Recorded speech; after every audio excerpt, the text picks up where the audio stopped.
ایمان کو مضبوط کرنا 49۔ میرے پاس ایک خیال تھا جسے میں شیئر کرنا چاہتا تھا۔ مسلمان اکثر یہ سوال کرتے ہیں کہ وہ اپنی زندگی کو اپنے عقیدے کے مطابق ڈھالنے کے بجائے اپنی دنیاوی زندگی کے مطابق کیسے ڈھال سکتے ہیں۔ اس کو حاصل کرنے کا ایک طریقہ یہ ہے کہ عورتوں کے لیے فرض نمازیں ادا کرتے ہی اور مردوں کے لیے مساجد میں فرض نمازیں ادا کرے۔ جیسا کہ نماز قائم کرنا اسلام کا بنیادی رکن ہے، جس کی نصیحت جامع ترمذی نمبر 2616 میں ایک حدیث میں آئی ہے کہ جب کوئی شخص اسے ادا کرتا ہے جیسا کہ بیان کیا گیا ہے تو وہ اسے اپنے دنیاوی کاموں کا اہتمام کرنے پر مجبور کرتا ہے تاکہ وہ اپنی فرض نمازوں کے ارد گرد فٹ ہو جائے۔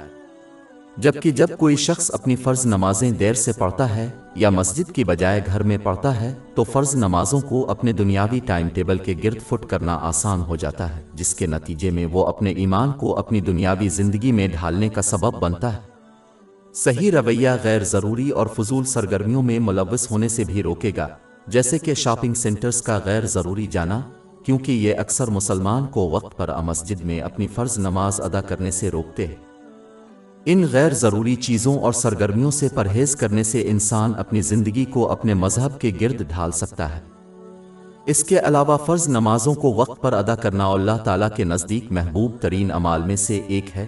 سنن نسائی نمبر 611 میں موجود حدیث کے مطابق مسلمان کو اس عادت کو اپنانا چاہیے اور اپنی فرض نمازوں میں تاخیر نہیں کرنی چاہیے، ایک انتہائی اچھی وجہ کے بغیر جو بہت کم ہی ہوتا ہے۔ اگر کوئی اپنی زندگی کو اپنے عقیدے کے ساتھ ڈھالنا چاہتا ہے تو اسے چاہیے کہ وہ اپنی فرض نمازیں وقت پر ادا کریں، جیسے ہی وہ عورتوں کے لیے ہوں اور مرد انہیں مسجد میں باجماعت ادا کریں۔ یہ اس بات کو یقینی بنائے گا کہ وہ اس مادی دنیا کی زیادتی سے پریشان ہوئے بغیر آخرت کی تیاری کو ترجیح دے۔